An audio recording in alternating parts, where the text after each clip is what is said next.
अस्सलाम वालेकुम नाज़रीन, प्रोग्राम द न्यूज़ रिव्यू संगत मां आहियां मुंहिंजो मेज़बान फयाज़ नाइच। नाज़रीन, गुफ्तगू कंदासूं आलमी सियासी मंज़रनामे ते, जिते हिकु तरफ़ चीन जे अंदरि उतां जी जेका कम्युनिस्ट पार्टी आहे, चाइनीज़ कम्युनिस्ट पार्टी, उन्ही जी जेका आहे 20 कांग्रेस हलंदड़ आहे। हर 5 सालनि खां पोइ चीनी कम्युनिस्ट पार्टी जी कांग्रेस थींदी आहे ऐं उन कांग्रेस में पोइ क़यादत चूंडी वेंदी आहे ईंदड़ 5 सालनि लाइ।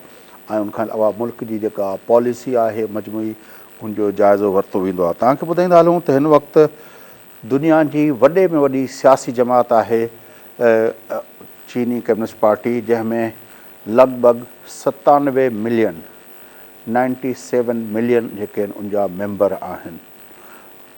97 माना तक़रीबन इहे 9 करोड़ या 9 करोड़ 80 लख जेके आहिनि उहे उन जा मेंबर आहिनि। ऐं ज़ाहिर आहे इहो तमामु वॾो अंग आहे।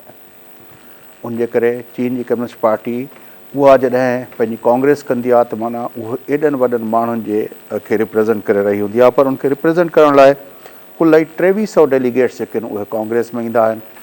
ऐं उहे कांग्रेस वरी जेका आहे हिकिड़ा 200 माण्हुनि जी मरकज़ी कमेटी चूंडींदी आहे। उहा 200 माण्हुनि जी मरकज़ी कमेटी वरी पाण मां 25 माण्हुनि जी पॉलिट ब्यूरो चूंडींदी आहे।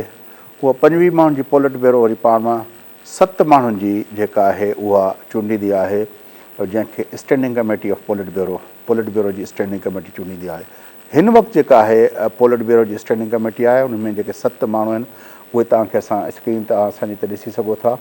ही 7 माण्हू आहिनि ऐं जेके हिन वक़्तु उनमें प्रेज़िडेंट शी जिनपिंग खां सवाइ वज़ीर आज़म बि शामिल आहे ऐं उनखां अलावा बाक़ी 5 माण्हू ॿिया आहिनि जेके मुख़्तलिफ़ उहिदनि ते जेके आहिनि उहे पॉलिट ब्यूरो जे मुख़्तलिफ़ उन जा ज़िम्मेवार आहिनि। शी जिनपिंग जे बारे में चयो इहो वञे थो त हू चेयरमैन माओ ज़ेतुंग जेको जदीद चीन जो जेको आहे बानी रहनुमा सम्झो वञे थो, उनखां पोइ सभ खां वधीक जेकॾहिं को ताक़तवर लीडर आयो आहे चीन जी तारीख़ में त उहो शी जिनपिंग आहे। हिन वक़्तु उन वटि 3 मुख्य उहिदा आहिनि। हिकु त हू पार्टी जो सेक्रेटरी जनरल आहे, मतिलबु हीअ जेका पार्टी जंहिंजी पाण ॻाल्हि कयूं था जेके सॼे मुल्क खे हलाए थी पई, ऐं उन जो सेक्रेटरी जनरल आहे। सेक्रेटरी जनरल माना तमामु फ़ैसिला कुन पोस्ट आहे। उनखां अलावा हू मुल्क जो सदर आहे ऐं उन सां गॾोगॾु हू सेंट्रल मिलिट्री कमीशन जो चेयरमैन आहे, जंहिंजे अंडर में पीपल्स रिपब्लिक आर्मी जेका आहे, आर्मी जेका रेवोल्यूशनरी आर्मी जेका आहे उनजे मातहत रहे थी। इहो चीन जो निज़ाम आहे जंहिं तहत हिन वक़्तु शी जिनपिंग ॼण चओ त हिकिड़ो तमामु वॾो ताक़तवर ताक़त जो मंबो सम्झो वञे थो। पंहिंजी ज़ात में हिकिड़ी बादशाही तरह जी हुनजी ताक़त आहे ऐं हुनजे अचण खां पोइ चीन जी फॉरेन पॉलिसी जे अंदरि तमामु घणियूं तब्दीलियूं रहियूं ऐं हुन चीन जी फॉरेन पॉलिसी खे ॿाहिरि कढियो ऐं रोड ऐं बेल्ट इनिशिएटिव जे बुनियाद ते जेको केतिरनि ई मुल्कनि सां 60 खां 65 मुल्कनि सां हुन पाण खे ॻंढण जी हिकिड़ी प्रोजेक्ट जो हिकिड़ो आलमी प्रोजेक्ट जो जेको पंहिंजो उहो कयो। पर उन सां गॾोगॾु चीन ऐं अमेरिका जा तालुकात बि जेके आहिनि उहे काफ़ी ख़राबु रहिया आहिनि। ख़राबु इन जे करे रहिया आहिनि जो इहे ख़राबी उन वक़्तु थी जॾहिं डोनाल्ड ट्रंप जेको आहे अमेरिका जो सदर चूंडियो वियो हो 2016 में। उन वक़्त खां पोइ उन ट्रेड वार जी ॻाल्हि कई ऐं उहा ट्रेड वार जेका आहे डोनाल्ड ट्रंप जे ॾींहंनि में रही ऐं सख़्तु क़िस्म जा मयर्स जेके आहिनि क़दम खयां विया डोनाल्ड ट्रंप जे पारां। बहरहाल चीन जी क़यादत जेको आहे कंहिं न कंहिं तरह सां उनखे संभालींदी आई, पर साॻिए वक़्तु चीन बि साउथ चाइना सी जे हवाले सां काफ़ी एग्रेसिव पंहिंजी पॉलिसी रखी। ताइवान जे हवाले सां चीन जी जेका पॉलिसी आहे जंहिंजो ज़िक्र शी जिनपिंग पंहिंजी तक़रीर में बि कयो आहे ऐं हुनजो चवणो हो त ताइवान ऐं हांगकांग जेके आहिनि उहे उनजा इंटरनल मामला आहिनि ऐं उन ॿिन्ही खे मुल्क जे मेनलैंड सां ॻंढणु उहो उनजी पार्टी जो हिकिड़ो मुखिया जेको आहे नुक़्तो आहे। ताज़ो पर जॾहिं ट्रंप जी इंतिज़ामिया पोइ ख़तमु थी ऐं बाइडेन इंतिज़ामिया आई, दुनिया खे इहो इम्कानु हो त शायदि अमेरिका जी परॾेही पॉलिसी में ओबामा वारी जेका इंगेजमेंट जी पॉलिसी हुई चीन सां उहा वापसि ईंदी, छाकाणि त बाइडेन उनजो वाइस प्रेसिडेंट रहियो। पर असांखे उहा नज़र न आई। बाइडेन इंतिज़ामिया उन ट्रेड वॉर खे घटाइण में नाकाम वई ऐं उहा अॼु इहा पोज़ीशन आहे जो 2 अगस्त ते नैन्सी पेलोसी वञी ताइवान पहुती ऐं जंहिंजो ताइवान पहुचण खां पोइ सख़्तु रद्द अमल ॾेखारियो चीन जी क़यादत जे पारां ऐं ॿिन्ही मुल्कनि जे विच में तालुकात हिन वक़्तु बि ट्रेड वार जे हवाले सां तमामु सख़्तु अॻिते वधियल आहिनि। चिप टेक्नोलॉजी जेका आहे उन ते सख़्तु पाबंदियूं विधियूं आहिनि बाइडन इंतिज़ामिया जे पारां। इहो सॼो मंज़रनामो आहे, बैकड्रॉप आहे, जंहिंमें हिकिड़ो सुपर पावर अमेरिका, ॿियो सुपर पावर चीन, उन जे विच में तालुकात। पर साॻे वक़्तु तव्हांखे ॿुधाईंदा हलूं त इहे ॿई जेके मुल्क आहिनि उन्हनि मुल्कनि जे विच में जेका ट्रेड आहे, अॼु बि अमेरिका जो सभ खां वॾो ट्रेडिंग पार्टनर चीन आहे ऐं चीन जो बि सभ खां वॾो ट्रेडिंग पार्टनर सॼी दुनिया में उहो अमेरिका आहे। मतिलबु त हिकु वक़्तु ट्रेडिंग पार्टनर बि आहिनि त साॻे वक़्तु हिक ॿिए जा राइवल पावर बि आहिनि ऐं हिक ॿिए सां अखियुनि में मिलाए ॻाल्हाइनि बि था, हिक ॿिए ते सख़्तियूं बि कनि था, हिक ॿिए ते पाबंदियूं बि मढ़नि था। इहो उहो मंज़रनामो आहे जंहिंजे बारे में अॼु पाण गुफ़्तगू कंदासूं ऐं इन गुफ़्तगू में पाण खे जॉइन कंदा middle East Institute Washington DC जा सीनियर फेलो ऐं मारूफ़ दानिश्वर डॉक्टर ज़ुबैर इक़बाल साहब। पर उनखां पहिरियों पाण ॿुधूं था पाकिस्तान जे चेयरमैन, पाकिस्तान पीपल्स पार्टी जे चेयरमैन ऐं मुल्क जे परॾेही खाते जे वज़ीर बिलावल भुट्टो ज़रदारी साहब चीन जी कम्युनिस्ट पार्टी जे हवाले सां जेको पैगाम मोकिलियो आहे, उन पैगाम में हुन चीन ऐं पाकिस्तान जे रिश्तनि जी बि ॻाल्हि कई आहे त साॻे वक़्तु पंहिंजे नाने शहीद ज़ुल्फ़िकार अली भुट्टो ऐं माओ ज़ेतुंग जे वक़्त में जेके पॉलिटिकल पार्टीज़ जे विच में तालुकात थियनि था, यानी पीपल्स पार्टी ऐं कम्युनिस्ट पार्टी ऑफ चाइना जे विच में जेके तालुकात हुआ, पोइ उनखे मोहतरमा बेनज़ीर भुट्टो साहिबा पंहिंजे दौर में कीअं अॻिते वधायो ऐं पोइ प्रेसिडेंट आसिफ़ अली ज़रदारी साहिबु कीअं वधायो, उहो सॼो जेको आहे पर्सपेक्टिव मुख़्तसिर हिकिड़ी तव्हांखे शॉर्ट ॿुधायूं था पाकिस्तान पीपल्स पार्टी जे चेयरमैन बिलावल भुट्टो ज़रदारी साहिब जी ऐं उनखां पोइ डॉक्टर ज़ुबैर इक़बाल साहब सां गुफ़्तगू कंदासीं। It's my great pleasure to extend my best wishes on the upcoming 20th National Congress of the Communist Party of China. Throughout its history, the Chinese Communist Party has made enormous contributions to progress and prosperity of the Chinese nation and for global peace. Leaders like Chairman Mao hold a legendary status in this journey of the Chinese march towards development. Now, under the visionary leadership of the General Secretary, His Excellency Xi Jinping, the People's Republic of China is moving at a fast pace towards the great rejuvenation of the Chinese nation. The 20th National Congress is taking place at a time when the tides of change are transforming international political, economic, and social landscape. I am confident that under the wise leadership of the Chinese Communist Party, China will continue to play its due role in international politics and for global peace. Pakistan People's Party and the Communist Party of China enjoy a rich history of bilateral cooperation and exchanges. Steered by my grandfather, Shahid Zulfikar Ali Bhutto, and my parents, Shahid Mohtरमा Benazir Bhutto and former President Asif Ali Zardari, the two parties established close bonds and contributed to solidifying bilateral friendships between our two countries. The people of Pakistan have watched with great fascination and pride the ascent of its closest friend and strategic partner. As an all-weather strategic partners and iron brothers, we are inspired by the CPC's foresight in steering the Chinese nation on a path of high-quality governance and socio-economic development. We are confident that our close partnership will continue to grow from strength to strength. I am certain that the outcome of the 20th National Congress of the Party would serve to further strengthen our bilateral friendship and promote deeper cooperation as envisioned by our two peoples. As I congratulate the Chinese people on the occasion of the 20th National Congress of the CPC, I extend my best wishes for the continued peace and prosperity of the people of China under the leadership of the Communist Party of China. आलमी मंज़रनामे ते उनजा कहिड़ा impact पवंदा उन ते गुफ़्तगू करण लाइ असां राब्तो कयो आहे वाशिंगटन DC में अमेरिका जे मारूफ़ think tank Middle East Institute जे senior fellow doctor Zubair Iqbal sahab सां चो त उन सां गुफ़्तगू। डॉक्टर साहब सलाम अलैकुम।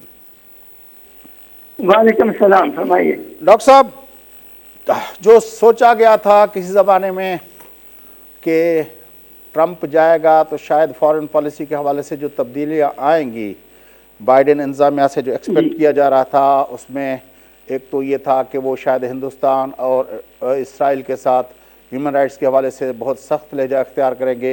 ये भी था कि वो सऊदी अरब क्राउन प्रिंस जो है सलमान की जो है काफ़ी सरजनिश करेंगे, और ये भी था कि वो शायद ईरान के साथ न्यूक्लियर डील के हवाले से कोई ओपनिंग दें, और चौथा ये था कि चीन के साथ जो ट्रेड वार का ऐलान किया था ट्रंप इंतज़ामिया ने, वो शायद उसको कूल डाउन करेंगे। लेकिन बाकी मामला छोड़ के आज हम चीन अमेरिका ताल्लुकात के हवाले से बात करें तो वो ट्रेड वार जो ट्रंप इंतज़ामिया ने शुरू की थी, बाइडन इंतज़ामिया ने उसको मज़ीद तेज़ कर दिया है। आपका क्या कहना है उस हवाले से?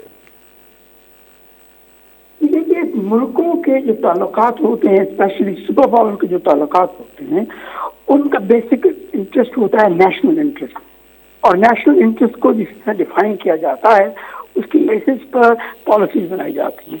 जहाँ तक अमेरिका और चीन का ताल्लुक है, अमेरिकन पॉलिसीज जो है वो इसी एम पे बनाई गई हैं। माजरत के साथ डॉक्टर साहब मैं थोड़ा समझने के लिए, लेकिन हमने देखा जो ओबामा का वर्ल्ड व्यू था national interest, American national interest के बारे में, वो जिस तरह मैंने रेफर किया, वो अपना ईरान के बारे में हो या चीन को एंगेजमेंट की पॉलिसी के हवाले से, ट्रंप इंतजामिया ने अमेरिकन नेशनल इंटरेस्ट यकसर बदल के रख दिया था।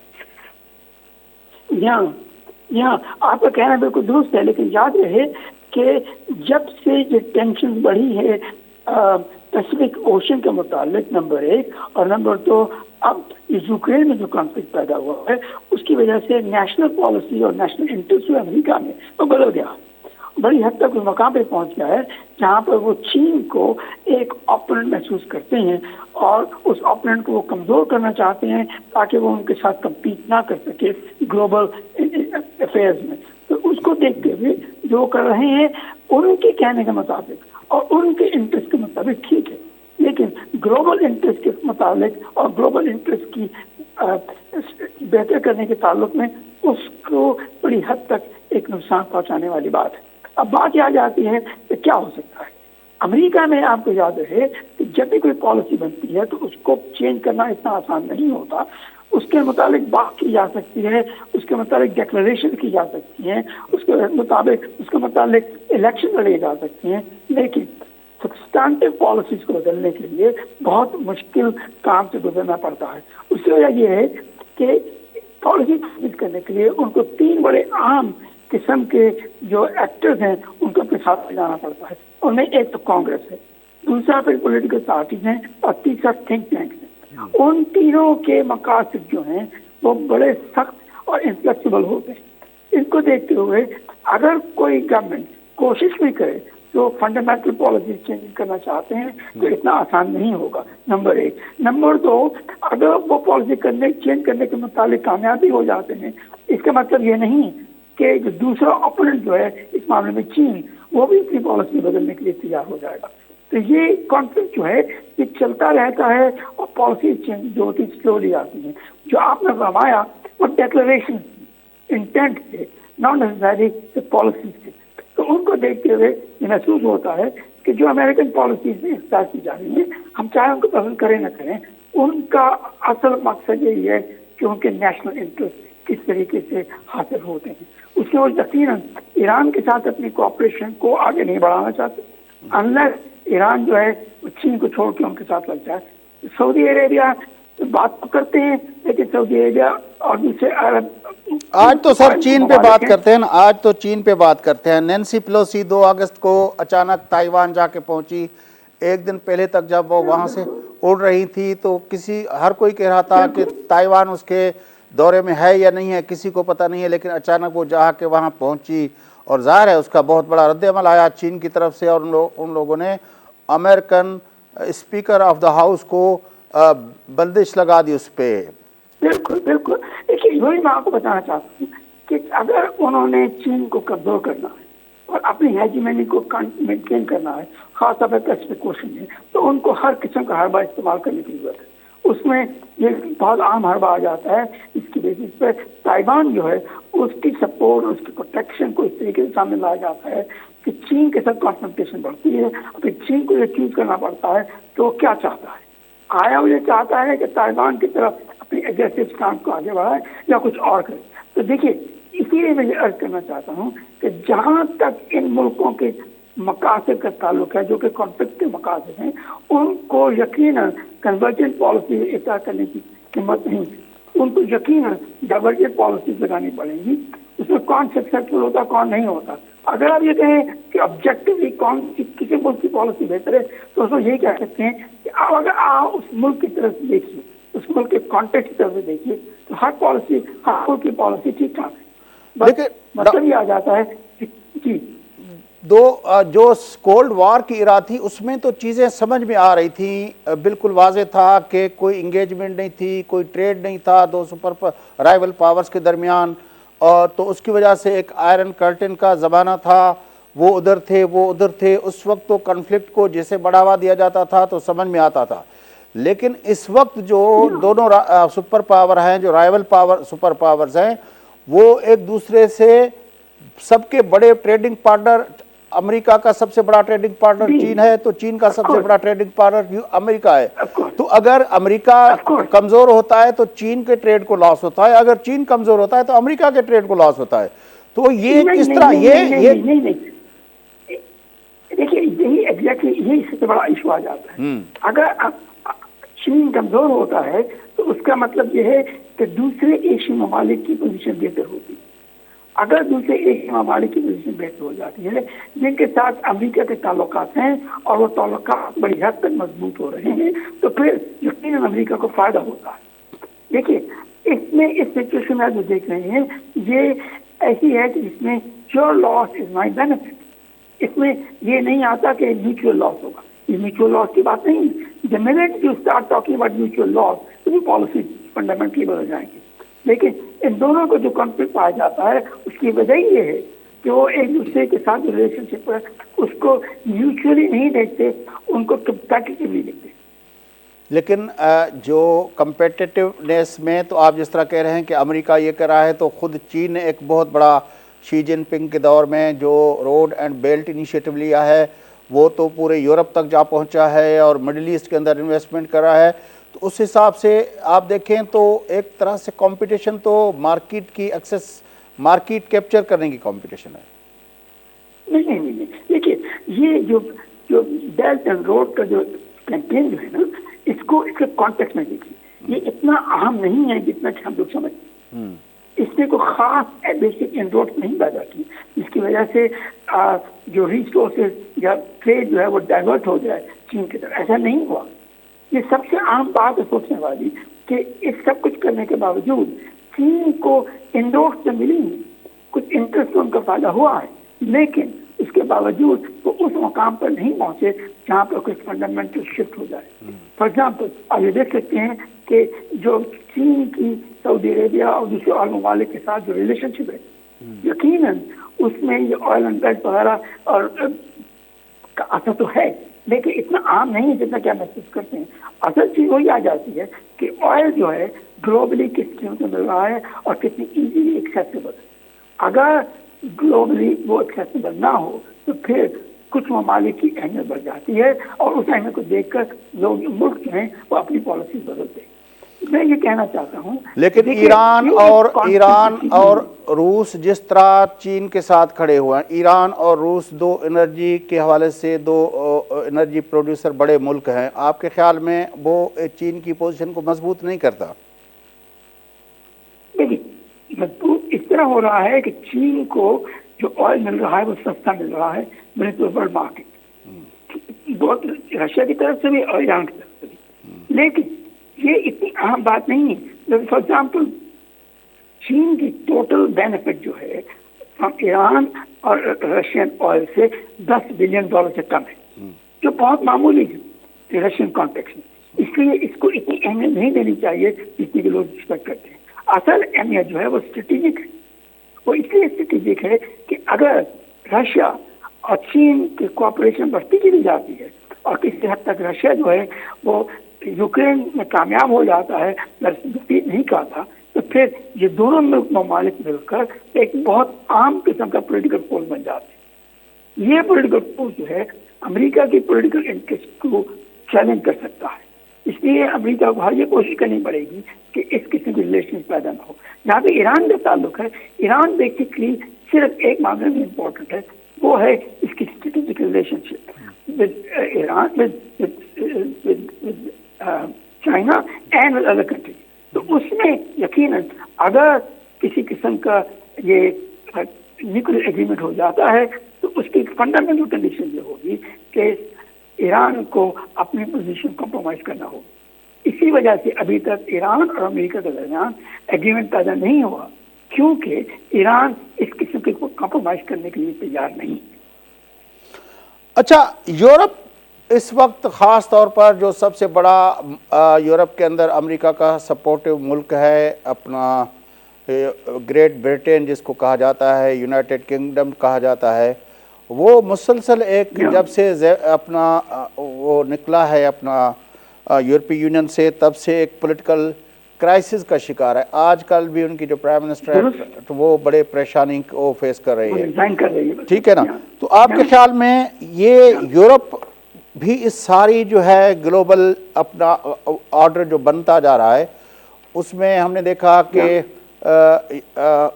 जहाँ पे जो स्ट्रिंग ऑफ पर्ल्स का डॉक्ट्राइन जिस पे बहुत डिस्कस होती है कि कहाँ कहाँ पे नेवी को स्ट्रेंथन करने के लिए चीन ने अपने जो है पर्ल्स जो है वो हासिल की है, वहाँ पे यूरोप के अंदर भी उसने काफ़ी जगहों पे वो अपना सी पोर्ट्स जो हैं वो हासिल किए हुए हैं। आपके ख्याल में यूरोप के अंदर चीन का इन्फ्लुएंस और इस वक्त के यूरोप की जो सूरत हाल है वो इस सारे इस ग्लोबल ऑर्डर की फॉर्मेशन में क्या रोल अदा करेगी?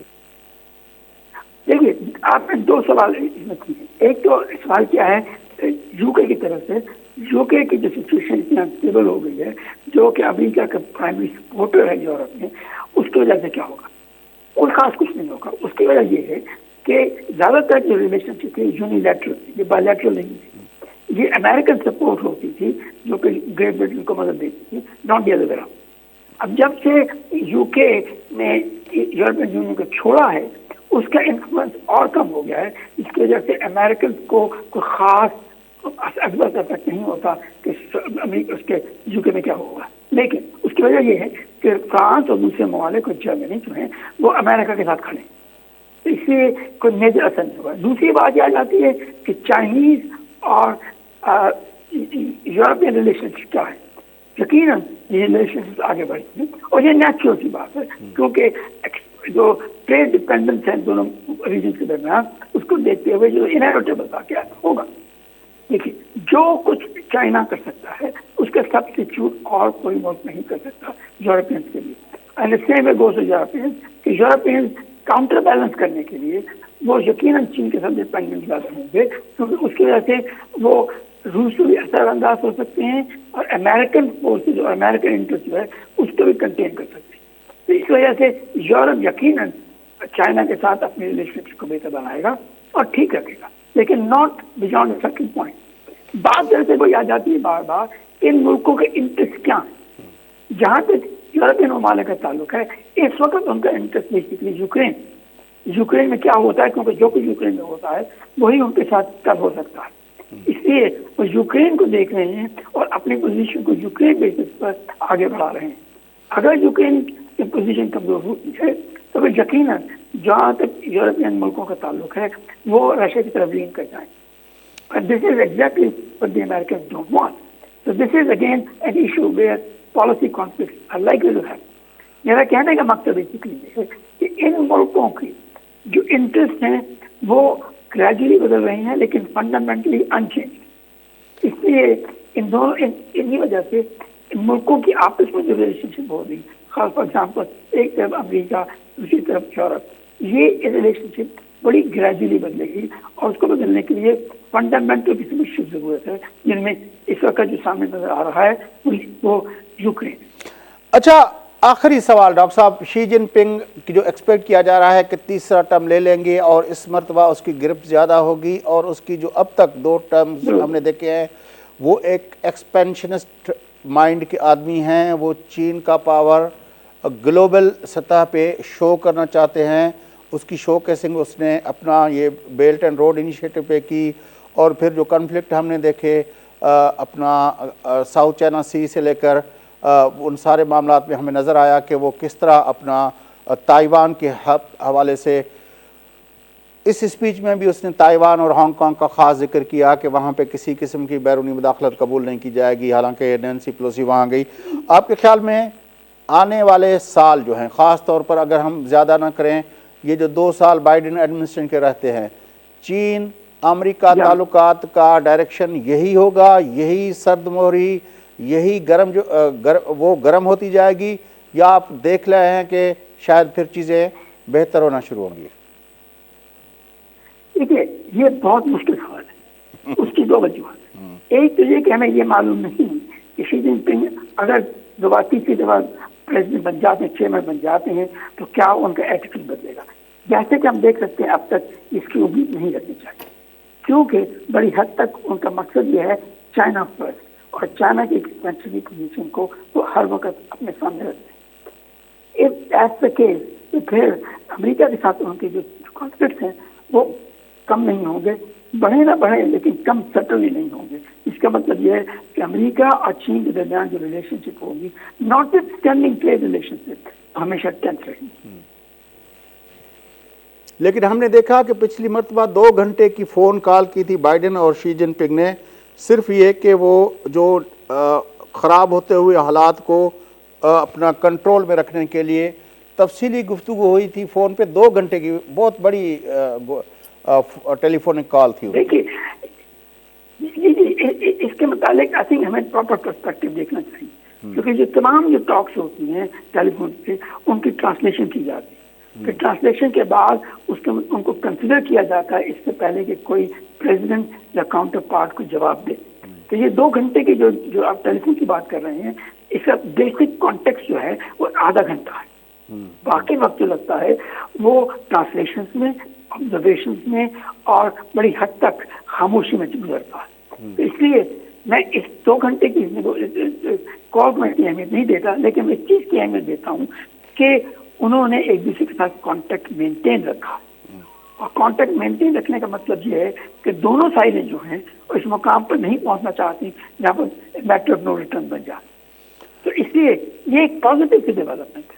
अब जहाँ तक इस किस्म की रिलेशनशिप का आइंदा ताल्लुक है, मैं एक्सपेक्ट करता हूँ कि शी जिनपिंग की री इलेक्शन के बाद ये दोबारा वैसी की वैसी चलती रहेगी और अमेरिका के साथ कॉन्फ्लिक्ट रहेंगे, लेकिन अमेरिका के साथ नो, कहते हैं ना, इस किस्म का रिलेशनशिप भी नहीं पैदा होगा, there be no way back. हमेशा फ्लेक्सिबिलिटी कायम की जाए। बड़ी मेहरबानी डॉक्टर ज़ुबैर इकबाल साहब, आपने हमें ज्वाइन किया। नाज़रीन, अमेरिका चीन जे ताल्लुकात खां अलावा आलमी मंज़रनामे ते जेको नओं उभरंदड़ वर्ल्ड ऑर्डर आहे, उनमें शयूं कहिड़े तरफ़ वञनि थियूं पियूं, उनमें कीअं इंगेजमेंट जी पॉलिसी, ट्रेड जी पॉलिसी ऐं कॉन्फ्लिक्ट जी जेके आहे सूरत मंज़र जेके आहिनि, उन हवाले सां Middle East Institute Washington DC जे senior fellow doctor Zubair Iqbal sahab जी गुफ्तगू तव्हां ॿुधी। नाज़रीन, इन सां गॾु प्रोग्राम जो वक़्तु ख़तमु थिए थो। पंहिंजे मेज़बान फयाज़ नाइश खे इजाज़त सलाह।